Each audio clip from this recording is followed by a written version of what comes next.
संतों ने क्या किया कि बैल के शरीर का मंथन किया और उसमें एक छोटा सा ठेंगना निकला, वो काला काला था। उसने कहा क्यों करोगे, मैं क्या करूंगा। संतों ने कहा ई निषीद, तभी से इसका नाम पड़ गया निषाद और वहीं से निषाद की उत्पत्ति हो गई। निषाद तो यहीं पर बैठ गया। पुनः जब मंथन किया तो दिमान पुरुष देखते देखते ही प्रकट हो गया।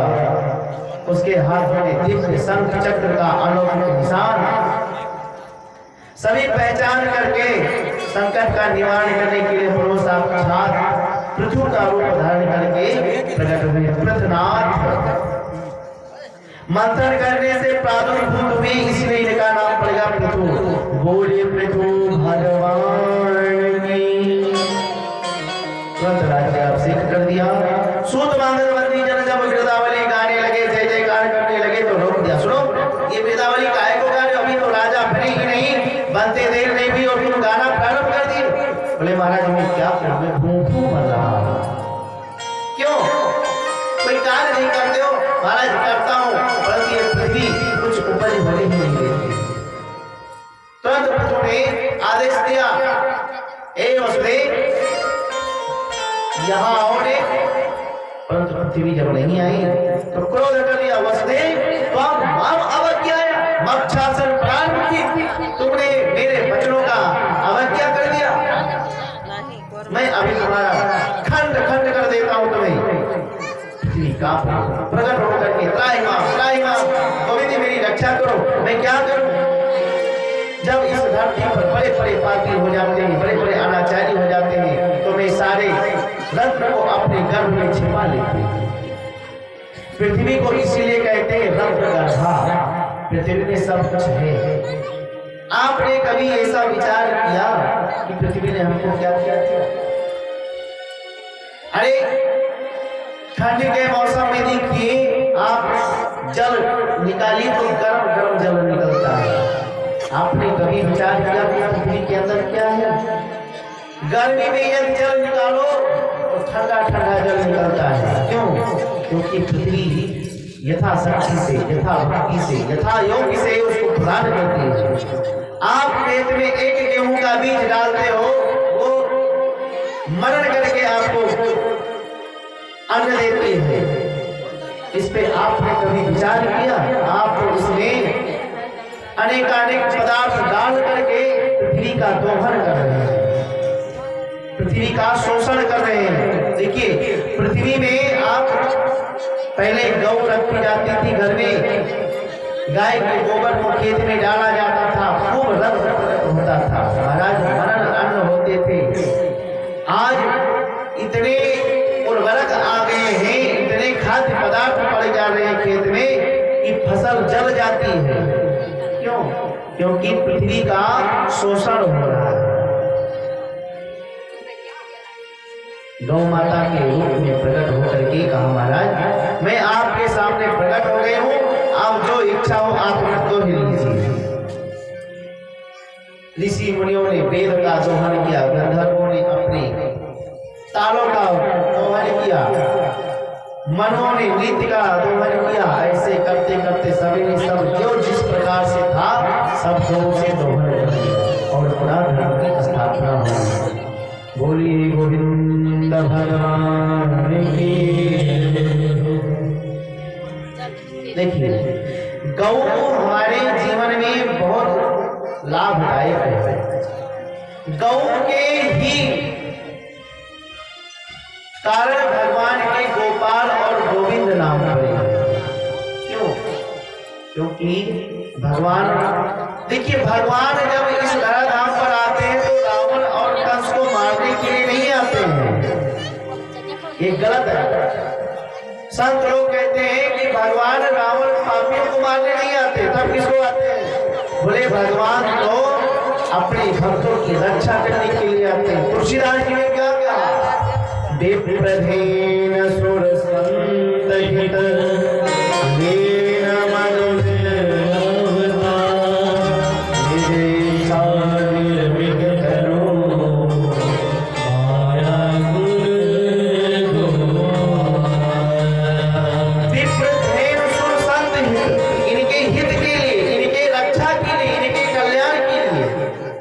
तुलसीदास जी ये भी लिख सकते थे रावण कंस वध हित लीन मनोज अवतार, ये रावण कुंभकर्ण वध हित लीन मनोज अवतार लिख सकते थे, लेकिन नहीं, विप्र ब्राह्मणों की रक्षा के लिए, धेनु गौ की रक्षा के लिए, संत के लिए भगवान ने मनुष्य का प्रादुर्भाव दिखाया।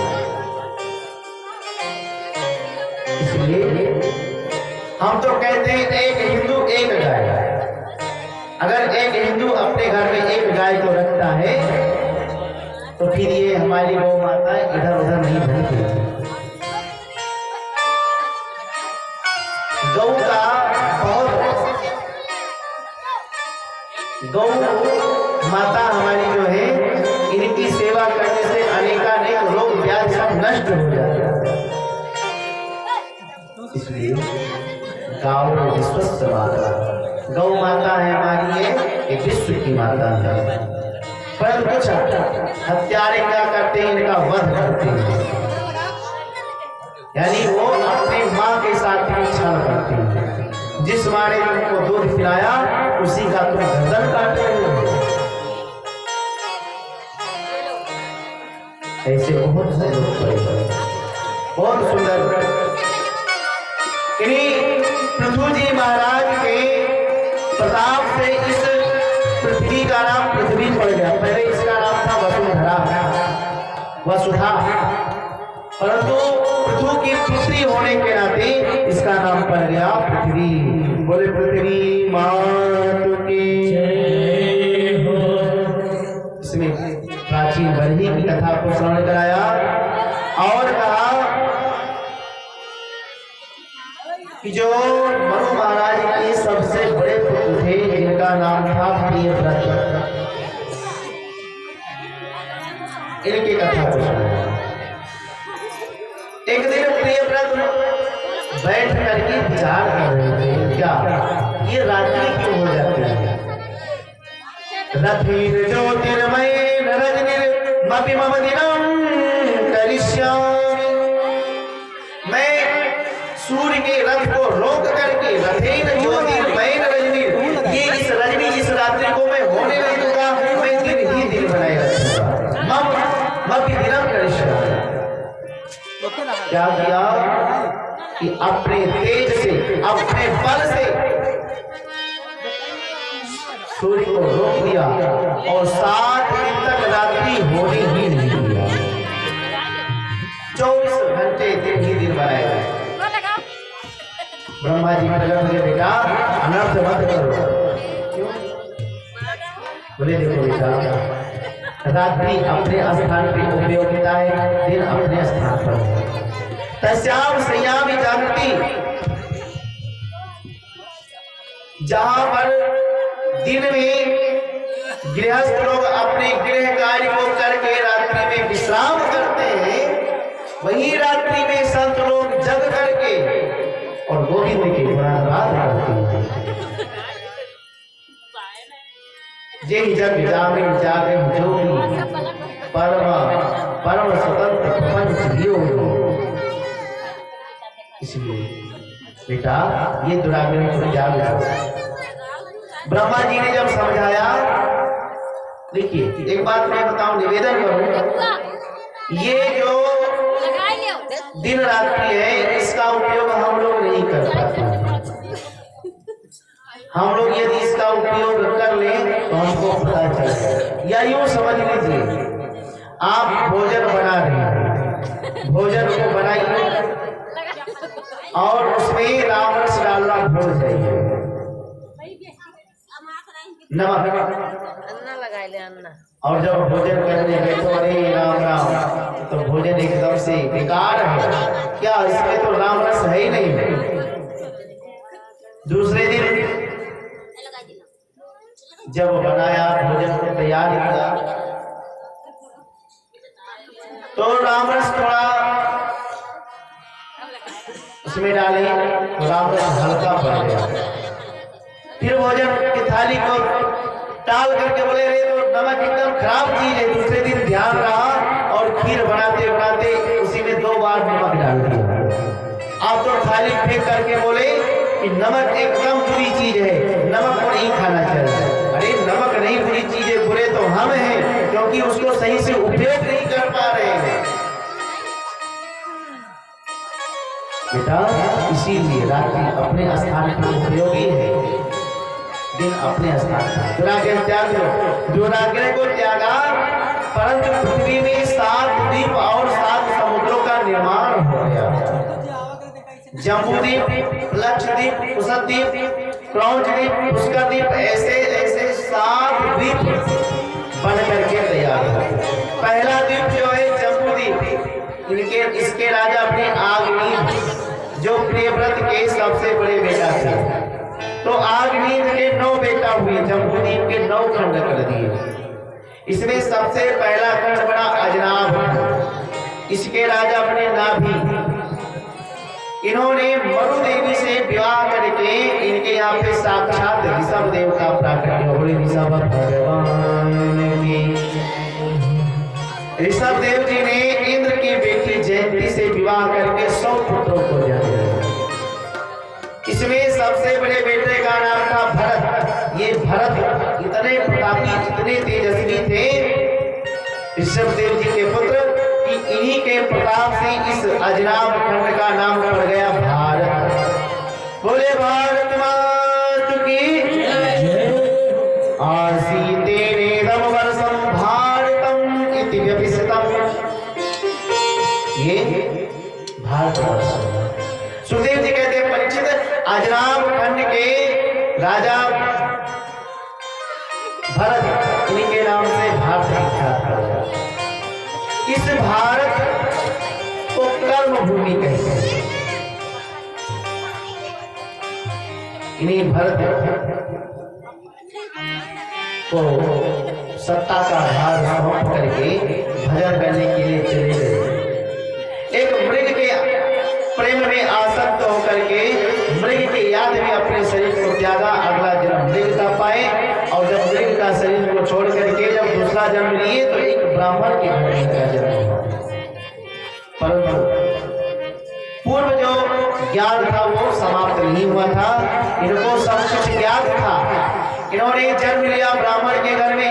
ब्राह्मण वेद पाठी थे, 10 भाई थे, 10 में सबसे छोटे नंबर पर ये थे। ब्राह्मण सबको वेद पाठ पढ़ाते। भरत जी महाराज को एक गायत्री मंत्र भी नहीं आता। भरत जी ने सोचा कि यदि मैं पढ़ करके सुना दूंगा तो नौरते लकड़ी के झंझट में हम पड़ जाएंगे, विवाह करना पड़ेगा। यदि विवाह करेंगे तो फिर मैं भगवान का भजन कैसे करूं, इसलिए मैं अपने आप को पागल घोषित कर लेता हूं। एक दिन ब्राह्मण ने कहा, बेटा तुमको गायत्री मंत्र नहीं याद है, आज तुम बैठो, हम तुमको सुनाते हैं, तुम हमको सुनाओ। ब्राह्मण आंख बंद करके गायत्री मंत्र का गायन करने लगे। गायन करते करते जब 20-25 मिनट व्यतीत हो गए तब बोले, बेटा अब तुम सुनाओ। बोले, पिताजी आपको पता नहीं, जब आप गायत्री मंत्र का पाठ कर रहे थे तब से हम एक चीटी को गिन रहे। चीटी की लाइन देखो, इसमें 9,999 चीटी पहुंच गई है। एक चीटी और उतरी जाए तो 10,000 की संख्या हो जाएगी। छठवीं के बड़े बताओ, इतने पढ़ा रहे हैं और उसके बाद में चीटी गिन रहा है। इनका नाम ही जड़ हो गया और इनको सब जड़ भरत कहते हैं। अब जब जड़ की उपाधि मिल गई, आप कौन पूछे, तो सब पागल के समान माने जाते। ब्राह्मण का शरीर शांत हो गया। 9 भाइयों का विवाह हुआ। सब भाभियां आई, देख करके अपने अपने पति को खूब मालपुए खिलाती, खूब गाजर के हलवा खिलाती, क्या क्या खिला दे कि उनके पति मोटे हो जाए, सब कुछ खिलाती। उनके पति एकदम से पतले ही पतले रह जाते। और भरत जी महाराज को भूसी की रोटी खिलाती, चूनी की रोटी खिलाती, और भरत जी महाराज मुस्टंडे हो जाते। अब भाभियों को जलन होने लगा। अपने पतियों से शिकायत की, सुनो इनसे भी कहो खेत में जाकर के कार्य करें। ठीक है, बोले भैया तुम भी हमारे साथ में चलो और खेत में कुछ हाथ बटाओ। ठीक है, चलिए गए। क्या करो, बोले ये कुदाल लेकर के और खेत को कोड़ो। मतलब तोड़ा जाता है, इसलिए यहाँ पे कहते हैं खेत कोड़ना है, लेकिन तो शुद्ध नाम कोड़ना है। अब बता करके भैया लोग सब चले आए। जलभद्र जी महाराज एक ही स्थान पे खोदते खोदते खूब गड्ढा बनाया। भैया आए देखते, अरे हमने ये नहीं कहा था।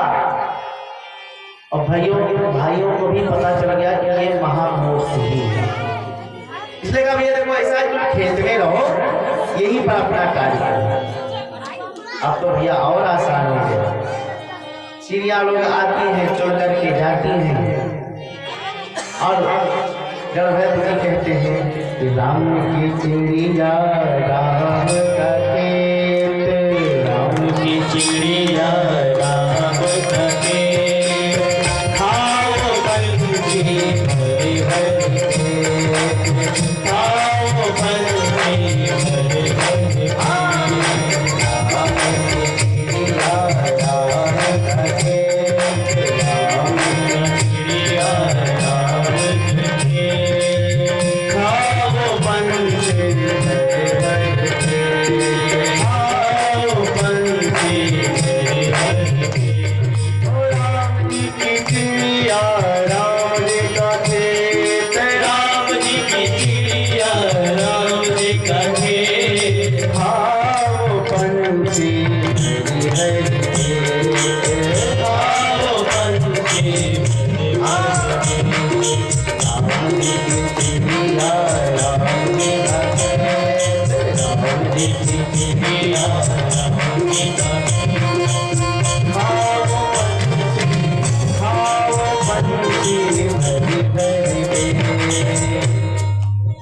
सभी पंछी को बुलाते हैं, आओ ये राम का खेत है, इसमें खाते जाओ, पेट भरते जाओ, पेट भरते जाओ, चरावेती।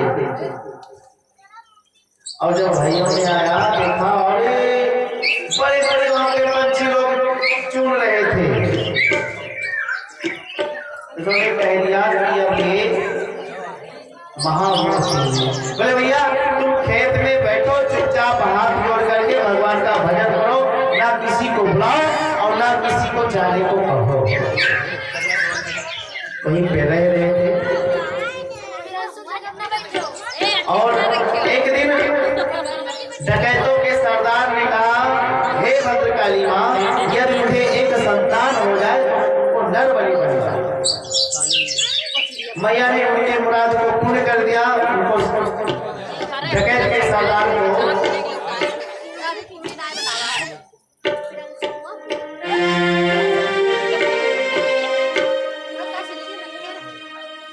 अब जब संतान मिल गया, क्या करें?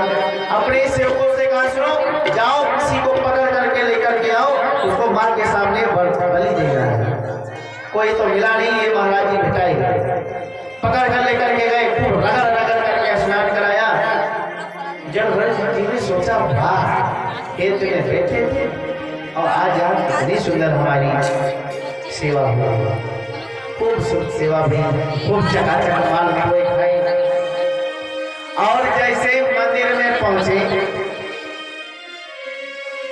सेवकों ने कहा सर झुका करके बैठ जाओ। बैठे, तलवार को लेकर छठनी के बड़े, ये तलवार का है को निकाल रहा है,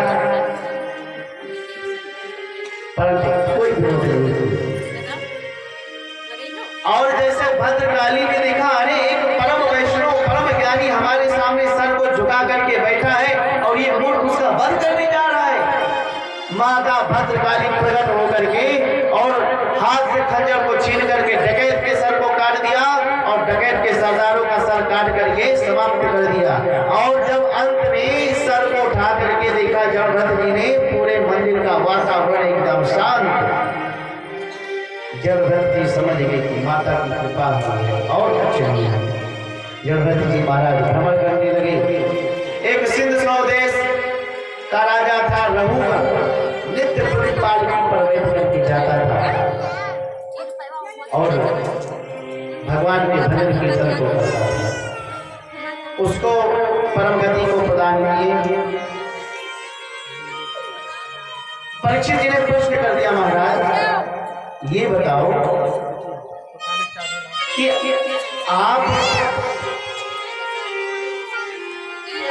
कहते हैं कि भगवान समदृष्टि समभाव से अपने भक्तों का कार्य करते हैं।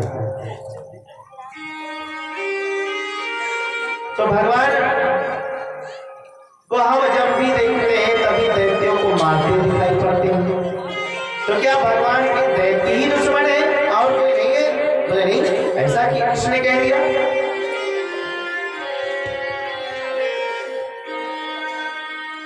भूगोल का वर्णन किया, 14वां भुवन का वर्णन किया, नरकों का वर्णन किया कि किस पाप करने से किस नरक में व्यक्ति जाता है। मुख्य रूप से 28 नरक हैं। ताम्रस, अंध ताम्रस, रौरव, महारौरव, कुंभी, पाक, काल, शूद्र, असिपायन, शोकर, अंधकूप, किसभोज, संदर्श, तप्त सूर्णी, ब्रज, कंटक, सारवी, बैतरणी, पियोर, प्राणरोध, विषम, लाला भक्ष, सार भक्ष, अवनीश, अपया, इस प्रकार से 28 नरक। पंचम स्कंद में बहुत सुंदर नरकों का वर्णन है। क्या बोले? जो पर स्त्री पर दृष्टि डालते हैं, दूसरों का धन अपहरण करते हैं, उनको यम के दूत तपते हुए ताम्रस नाम के नरक में ले जाकर के गिरा देते हैं। वहां पर जमीन तांबे के भाग तप रहा होता है, व्यक्ति को उसी पे डाल देते हैं। जो व्यक्ति घर में आए हुए अतिथि का तिरस्कार करता है, तिरछी निगाह से देखता है, उसको यम के दूत नरक में ले जाकर के खौलते हुए तेल में बैठा देते हैं। अनेक नरक का वर्णन किया और जब नरकों का वर्णन करने लगे तो परीक्षित जी महाराज अपने लगे, महाराज बंद करो, ये मुझको अब नहीं सुनना है नरकों के बारे में। परीक्षित सुखदेव जी हंसने लगे, अरे परीक्षित, तुमको नरक में कहाँ जाना है? तुम तो भागवत कथा को श्रवण कर रहे हो। ये तो उनके लिए है जिन्होंने जीवन में कभी सत्कर्म नहीं किया, जीवन में कभी ब्राह्मण नहीं खिलाए, जीवन में कभी संतों का संग नहीं किया। तुम तो भगवान के चरित्र को सुन रहे हो।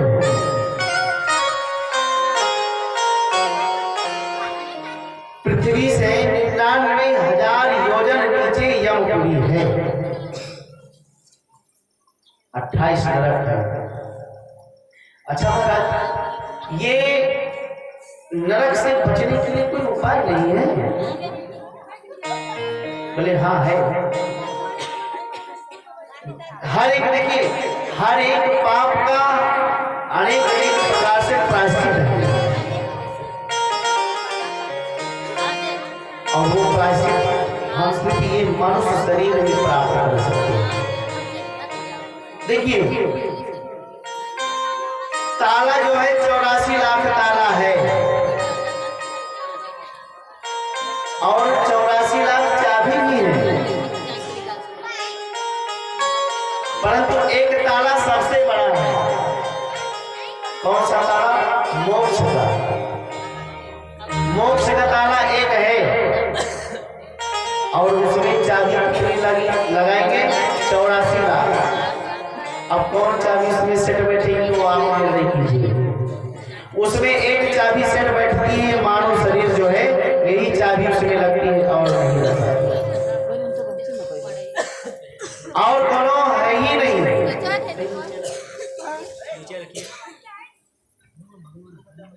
84 लाख योनिया जो है ये चाबी है।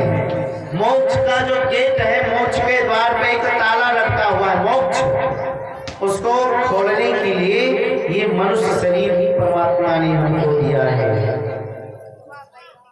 बड़े भाग्य मानो सतनु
ये मनुष्य तन मिलता है,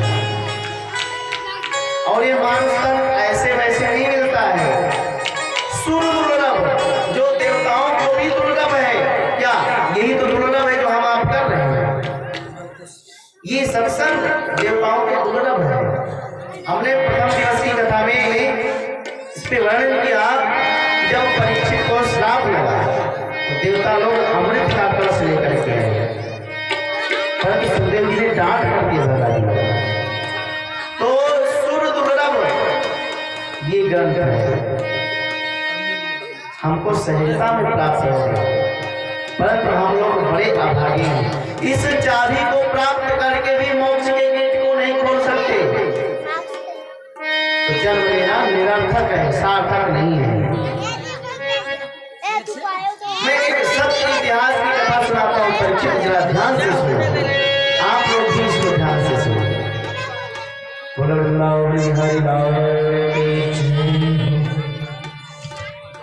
ये लोग तो कसम खाए लेकिन क्यों के बोलवे नहीं करते।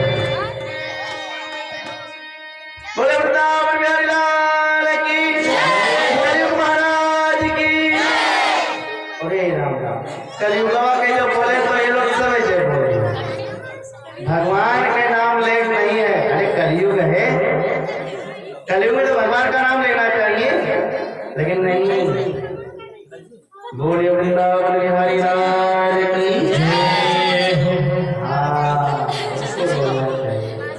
देखिए, जयकारा जब आप बोलोगे तो हमको ऊर्जा मिलेगी। ऊर्जा आप तो जयकारा बोलो या ना बोलो वैसे मिलेगी।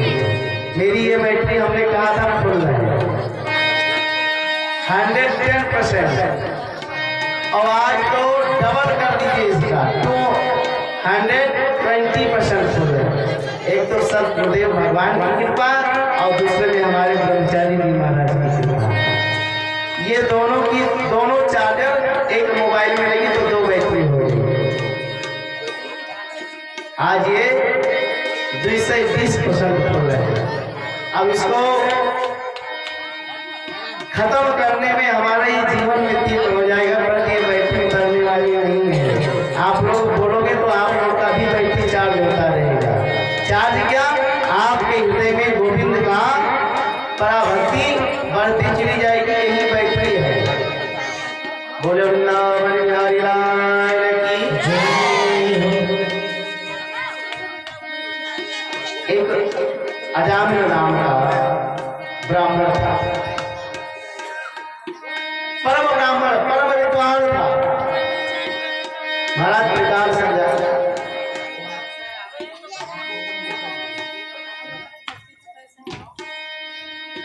परम विद्वान, परंतु इसने एक दिन जंगल में एक वैश्या को रथ होते हुए देख करके इसकी मति मलिन हो गई, और जब मति मलिन हो गई तो उसी वैश्या के साथ में चला गया और रहने लगा।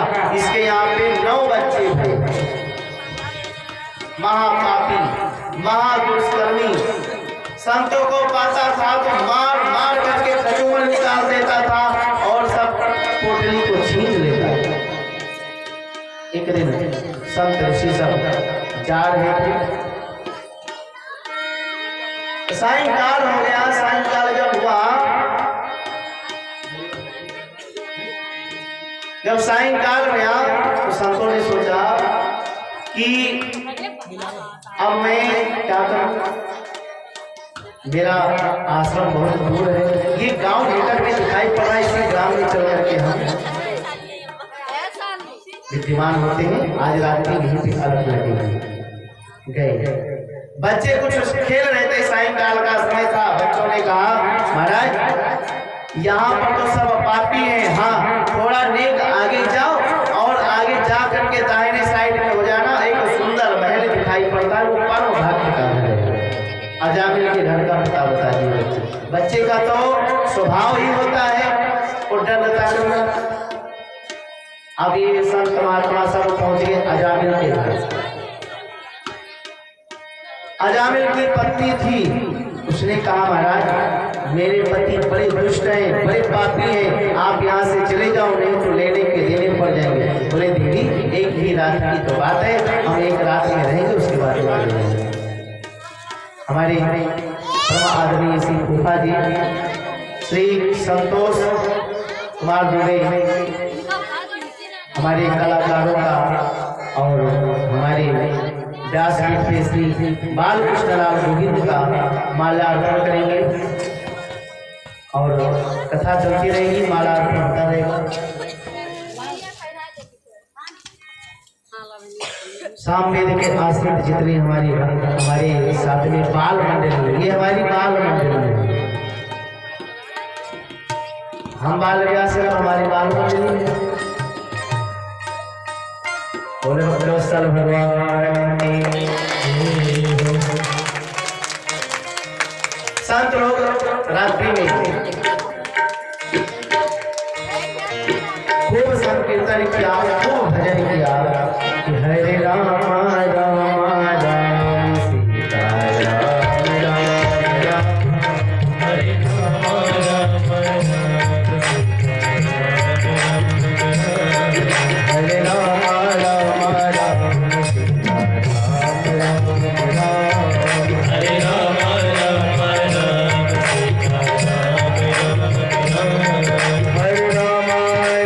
राम सीता राम राम राम, हरे राम राम राम सीता राम राम राम, हरे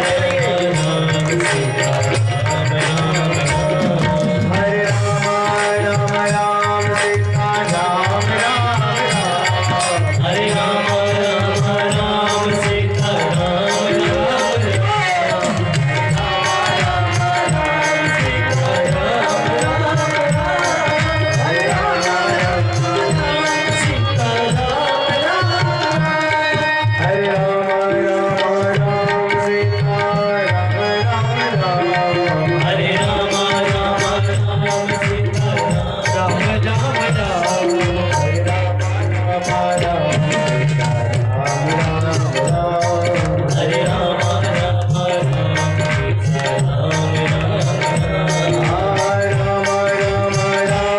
सीता राम राम राम, हरे राम राम राम सीता राम राम राम,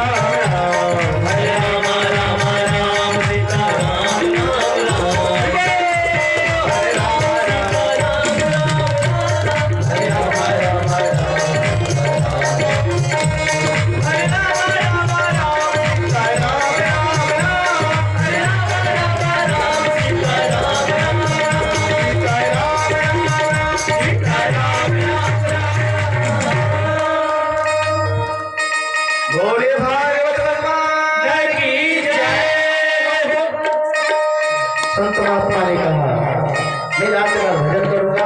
रात भर भजन किए। रात्रि में जब अजामिल आया देखा कि संत महात्मा भजन कर रहे, सोचा कि चलो ठीक है भजन करते हैं, कर लेंगे, सुबह चल ही जाएंगे। देखिए भजन का प्रभाव देख लीजिए, जीवन में यदि थोड़ा सा प्रभाव पड़ जाए, भजन का प्रभाव हो जाए तो चित्त बदलने लगता है। आज जब उसने राम नाम सुना तो कहा चलो ठीक है, एक रात्रि की बात है, एक रात्रि में भजन करके चले जाएंगे। तो आता है काल भैया,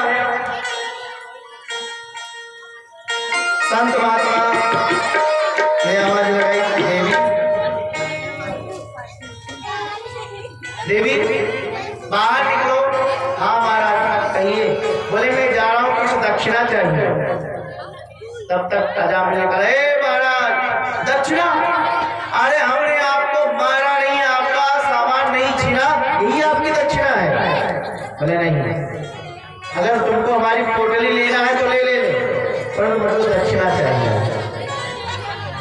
क्या देखो मैं कोई रुपए पैसे की दक्षिणा नहीं मांग रहा हूँ, मुझे हीरा जवाहरात दीजिए, तब किसकी दक्षिणा है? बोले मैं तो ये कह रहा हूँ कि तुम्हारी कितने संतान हैं? बोले 9 संतान हैं। और मैं सोचता नाम की एक क्रिकेट मंडली बना रहा है, तो 10वीं संतान होने वाली है। अच्छा, तो ठीक है, जो तुम्हारी 10वीं संतान होगी ना, उसका नाम नारायण रख देना, बस, और नहीं। ये मेरी दक्षिणा है।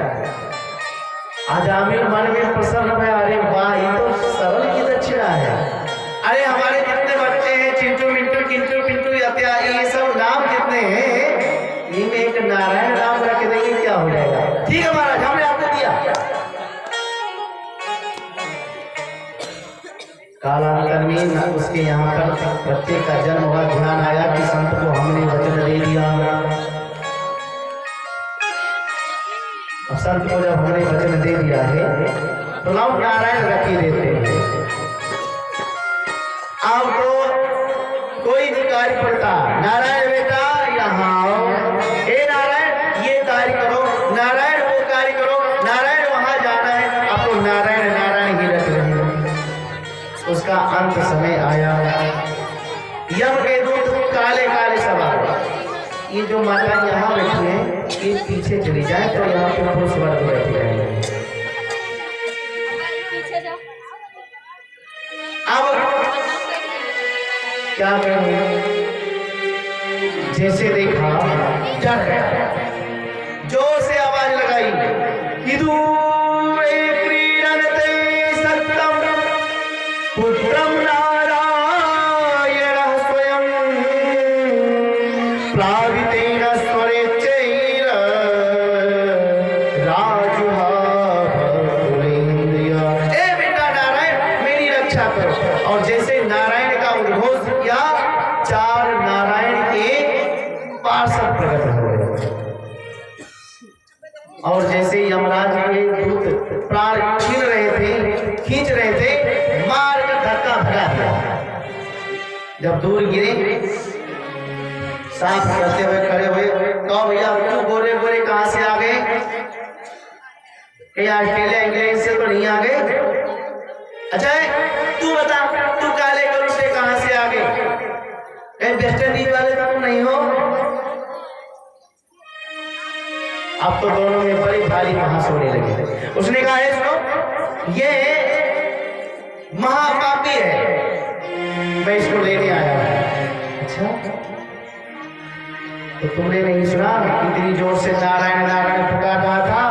मैं नारायण का दूत हूं।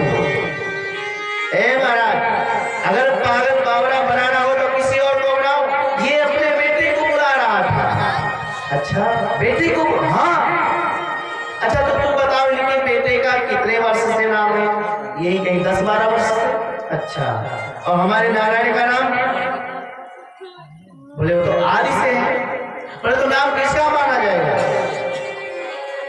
बोले महाराज इसके झंझट में हम नहीं पड़ेंगे, हम तो प्राण लेकर के जा रहे हैं।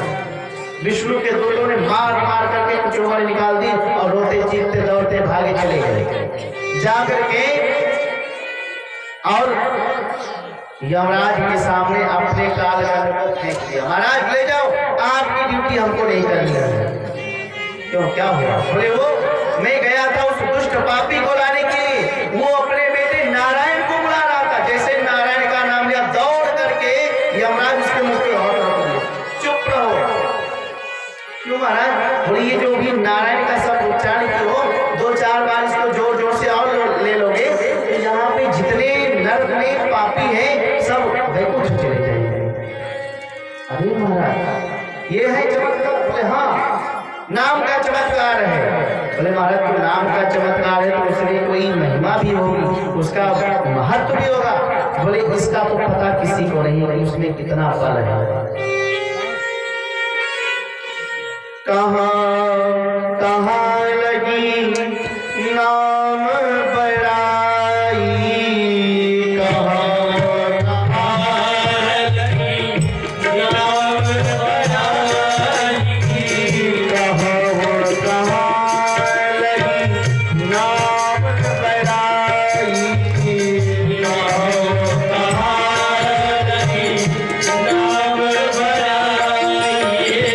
राम न सत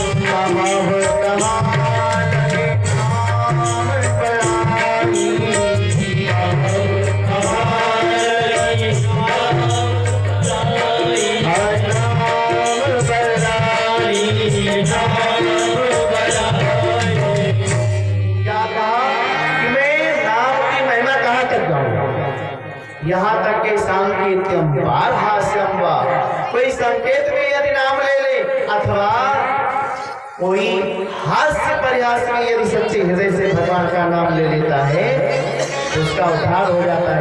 राम न सकई नाम गुण गाई, राम स्वयं अपने नाम की महिमा नहीं गा सकते।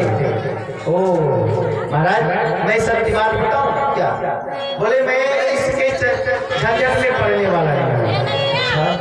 मैं ये बता दो मैं किसके पास में जाऊं, किसको लाऊं, बस इतना बता दीजिए बस। ठीक है, तो पता नोट करो क्या?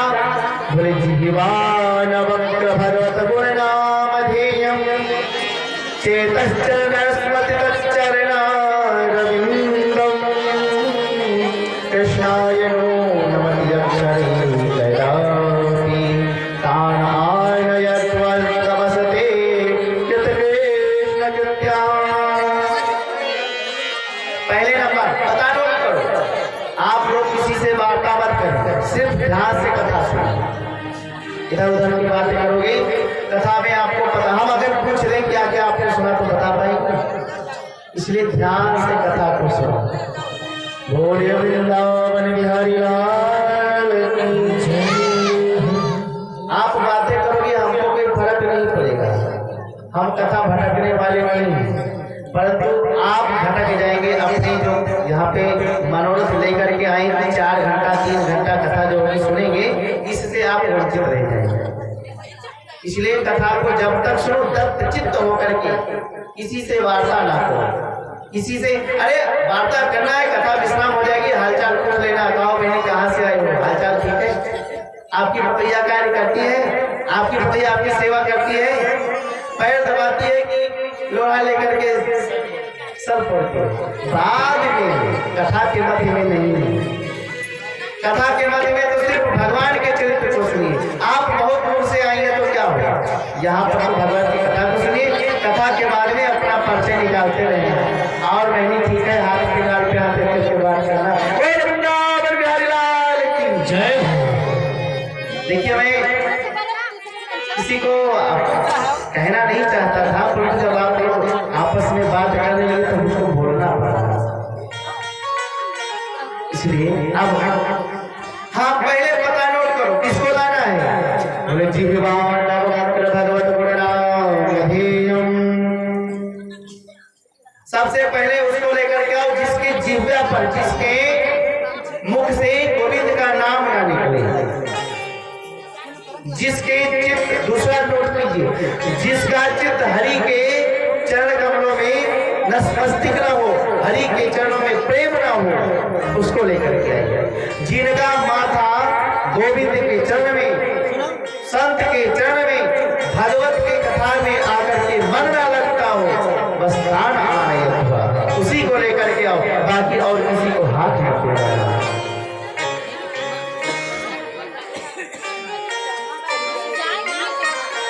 महाराज बस अब हमको पता चल गया कि नाम की महिमा क्या है,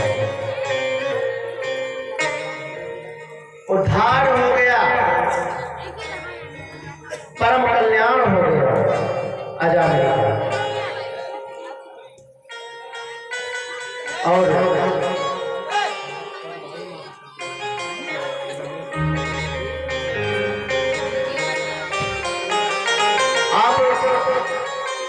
अजामिल का जब उद्धार हुआ, इससे हमको क्या सीख मिली कि भगवान का नाम किसी भी प्रकार से नहीं, कैसे भी नहीं, आपको एक सरल उपाय, वो भाई से भी, आलस में भी, आलस में कैसे नाम लिया जाता है, आप जगह सो करके लो अंगिराज तो राम से निकल गया, अगर सच्चे हृदय से निकलता है तो भगवान इसको भी स्वीकार करते हैं।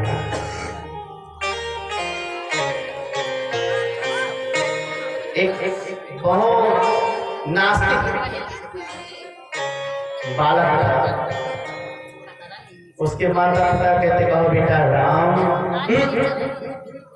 मैं नहीं कहूँगा बेटा कहो राम। हमारी परम आदरणीय श्री फूफा जी रमेश गुरुदेव हमारे बाल कलाकारों को पुष्प माला से स्वागत करेंगे। इनके लिए भी ताली का स्वागत करिए। आप लोग ताली गड़गड़ा दीजिए। इस प्रकार से ताली नहीं बजाई जाती है, तो लावा आप भूल रहे। ताली को नीचे स्वर में बजाना चाहिए, प्रेम से ताली को बजाना चाहिए।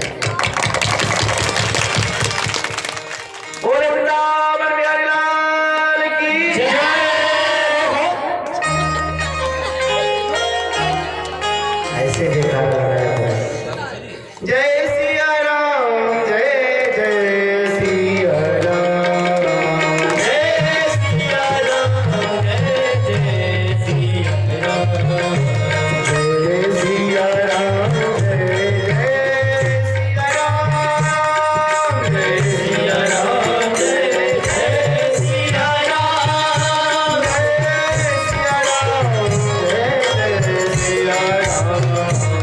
जय सिया राम, जय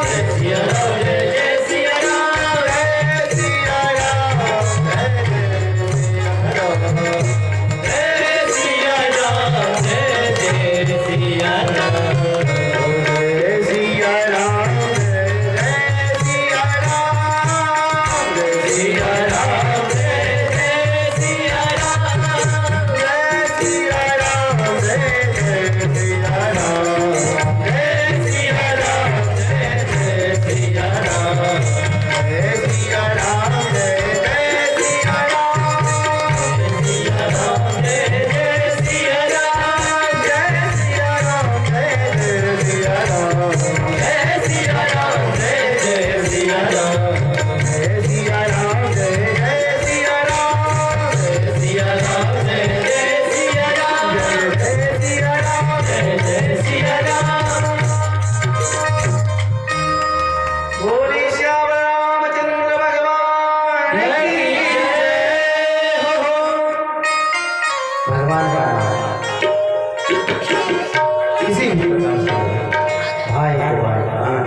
परीक्षित जी ने हाथ जोड़कर कहा, महाराज हमने तो प्रश्न ये किया था कि भगवान दुष्टों को क्यों मारते हैं। तब ध्यान आया परम भक्त प्रहलाद का। समप्रिया सुहृद ब्रह्मन् भूतान भगवान स्वयं इंद्रस्यार्थे कथं देव्याम्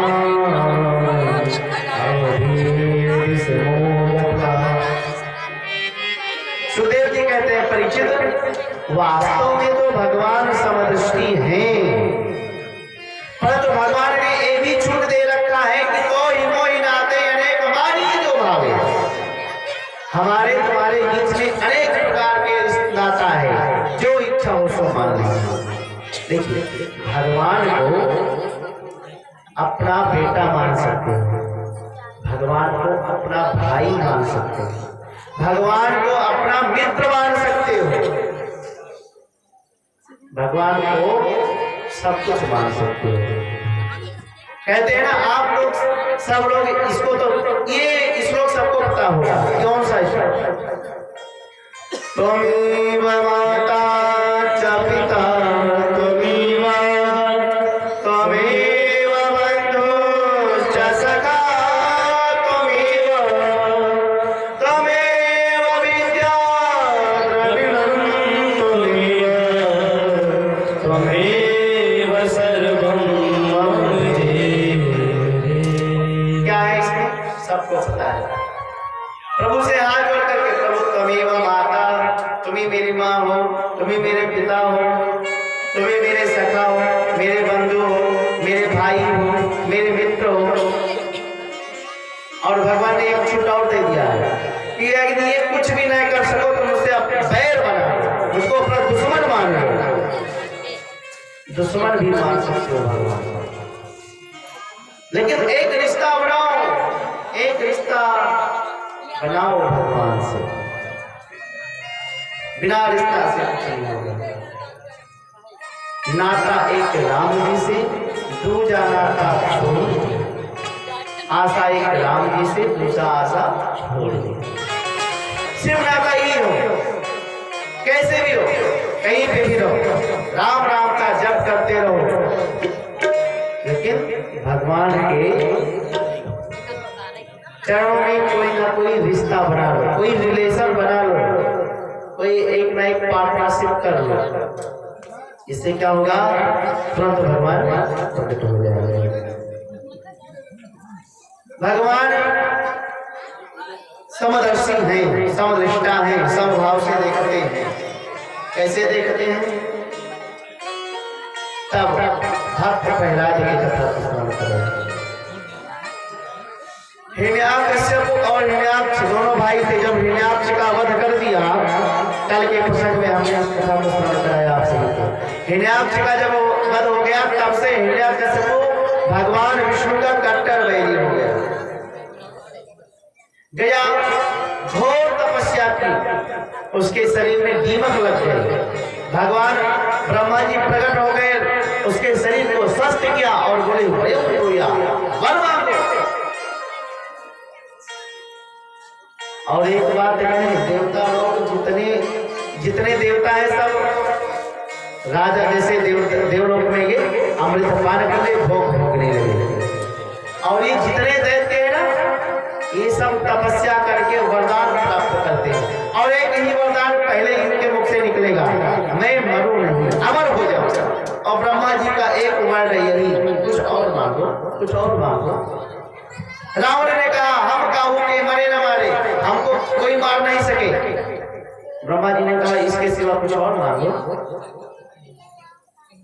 इसी प्रकार से, अच्छा महाराज आप हमको दोगे? हाँ तो ठीक है, दीजिए। न मैं दिन में मरूं, न मैं रात में मरूं, न मैं भीतर मरूं, ना बाहर मरूं, ना ऊपर मरूं, ना नीचे मरूं, ना 12 महीने में किसी महीने में मरूं, ना अस्त्र से मरूं, ना शस्त्र से मरूं, ना आपके सृष्टि में बनाए हुए किसी प्राणी से मरूं, ना मैं जानवर से मरूं, ना मैं मनुष्य से मरूं। ब्रह्मा जी ने कहा, बस कर बेटा, बस कर, कितना मांग लेगा? बोले इतना दे रहे हो ना? हाँ, तथा आपको प्रसन्न हो गया। ठठरी के बड़े ब्रह्मा, तू क्या समझता है, मैं तो अमर हो गया। अब तो जब अमर हो गया भैया, महाराज हड़कंप को मचा दिया, स्वर्ग लोक पर हमला कर दिया, देवता लोग को बंदी बना लिया। इंद्र से कहता चल झाड़ू लगा, वरुण से कहता तू चल पानी भर, वायुदेव से कहता है कि तू चल मैं विश्राम करता हूँ, बिना टीमा हवा। अब सब दास ही बन करके रहे, दास हो गए, दास को स्वीकार कर लिए। हे परमात्मा, हे प्रभु मेरी रक्षा करो इस दुष्ट से। भगवान को पुकार रहे हैं। भगवान ने सुन लिया। हिरण्याकश्यप के 4 बेटे थे, अहलाद, अनुराद, संघराद और प्रहलाद। ये 4 बेटे थे। सबसे छोटे बेटे का नाम था प्रहलाद। और प्रहलाद को जन्म से एक बहुत खतरनाक ग्रह लग गया। हम तो कहते हैं ये ग्रह खतरनाक, जितना खतरनाक है सभी को लग जाए, आपको सबके लग जाए। आप लोगों इस पे हंसे क्यों? हमने आपको श्राप दे दिया क्या? अरे राम, ओ माय गॉड, हमने आपको श्राप दे दिया। अच्छा चलो ठीक है, श्राप ही समझ लीजिए, आप सबको लग जाए। ये बहुत खतरनाक रोग है महाराज। इस रोग की पहचान क्या है? इस रोग की पहचान क्या है? जब ये रोग लग जाए तो इसकी परिचय क्या है? तो कहते हैं, क्वचित् रुदति वैकुंठः चिंता सबल चेतनः, क्वचित् रुदतः सतन्ते नर्तन्त मोहितः। कभी रोने लगता है, कभी गाने लगता है। और ये रोग कौन है? कृष्ण का रोग है। जिसको भगवान की भक्ति चढ़ जाए ना, फिर उसको दुनिया के लोक लाज से कोई मतलब नहीं है। लेकिन ये बहुत कम लोगों को लगता है। मीरा जी को लगा, वो तो गली गली हरी गुण गाने लगी। महाराज ये रोग बड़ा खतरनाक है, लेकिन जिसको लग गया उसके जीवन सुधर गया, उसका कल्याण हो गया। और प्रहलाद जी महाराज कभी रोते हैं, कभी गाते हैं, कभी हंसते हैं, कभी नाचते हैं, कभी मौन होकर के बैठ जाते हैं। दोनों भाई चारों भैया विद्यालय में इनका एडमिशन हुआ, नाम लिखा गया और वो विद्यालय का नाम क्या है? श्री हिरण्यकशिपु दानव विश्वविद्यालय। विश्वविद्यालय है हिरण्यकशिपु के दानव विश्वविद्यालय। इसमें पढ़ाई क्या होती है? इसमें दैत्य नीति को भी पढ़ाया जाता है। और यहाँ के जो प्रधानाध्यापक है प्राचार्य श्री दो भाई है संडामृग जी महाराज कूटनीति को पढ़ाते हैं। प्रहलाद जी को सिखाते हैं, प्रहलाद जी सीख लेते हैं, सुना देते हैं और फिर गोविंद के गुणानुवाद गाने लगते हैं। ऐसे ऐसे कुछ दिन जब व्यतीत हो गया तो एक दिन हिरण्यकशिपु आया। देखिए अभी मैं आप लोग पहले सावधान कर देता हूँ कि आप लोग थोड़ा थोड़ा पीछे हो जाओ। अभी हिरण्यकशिपु ही है और जैसे कल है भगवान तो बड़ा उत्पाद मचा इस रहा। अब भाई राक्षस की कहेगा काव कवे के मोड़े पर उड़ के बैठे या ले आप लोग भी थोड़ा पीछे हो जाइए, 1-2-4 मिनट में हो जाइए, थोड़ा थोड़ा ज्यादा नहीं, बस सामने मंच से 5 मिनट छोड़ दीजिए बस। इसी में नरसिंह भगवान आएंगे और उसको पलट करके उसका पेट और सब फाड़ देंगे और उसको समाप्त कर देंगे। बोलो वृंदावन बिहारी लाल की। अरे वाह, आपसे सब सावधान रहना चाहिए। तो जैसे आए हिरण्यकशिपु और अपने पुत्र को अपने अंग में लिया और बोले बेटा तुमने अपने विद्यालय में सुंदर स्वाध्याय क्या किया है? बोले पिताजी हमने एक पाठ बहुत सुंदर पढ़ लिया है। क्या? प्रहलाद जी सुनाने लगे कितना तो साधुमन्ये सदा समुद्रे नदिया वसद्गृहा हित्वात्मपातं गृहमन्धकूपं वनं गतो यद्धरिमाश्रयेत। सीताजी वनं गतं यद्धरिमाश्रयेति इति वृंदावनम्। हमने सुंदर पाठ पढ़ा है कि माला लेकर के और वृंदावन में जाकर के राम राम का जाप करते रहो। अरे जैसे सुना आंख लाल लाल हो गई। अरे तू का सुना रहा मुझको, परंतु सोचा ये तो बालक है, इसको जो विद्यालय में पढ़ाया जाएगा वही सुनाएगा। अच्छा बेटा जाओ अपने गुरुदेव को प्रसन्न होकर के गए। गुरुदेव गुरुदेव आपको पिताजी ने याद किया। दौड़ते गए। हाँ अरे सरकार आपके आने की आवश्यकता क्या थी? आप इस दास को याद कर लेते, दास स्वयं घर चला गया। बोले ये सब ठकुर सुहाती बाद में करना, मुख देखी बात बाद में करना। बोले ये बताओ तुम मेरे बच्चे को पढ़ा क्या रहे? बोले महाराज वही जो आपने शिक्षा निर्धारित कर दिया है। आपने शिक्षा निर्धारित कर दिया है कि गांव माने गणेश नहीं पढ़ाना है, गांव माने गधा पढ़ाना है, मैं यही पढ़ाना। राम है, राम माने राम हटा करके राक्षस कर दिया। बोले अभी ये मेरा बच्चा क्या पढ़ा रहा है? कह रहा है कि वन में जाओ और वन में जा करके हरि का भजन करो, इसी में सबका कल्याण है। बोले महाराज गलती क्षमा करो, हमने इसको कुछ नहीं पढ़ाया, लगता है कि विष्णु का दूत इसमें छिपा होगा। महाराज गलती क्षमा करो। अच्छा ठीक है, अब की बात मैं छोड़ दे रहा हूँ, दोबारा इसने कोई उल्टांग बातें की तो तुमको छोड़ना नहीं। गए लेकर गए, गुरु जी घबराए, प्रहलाद जी के पास में आए। बोले मूर्ख,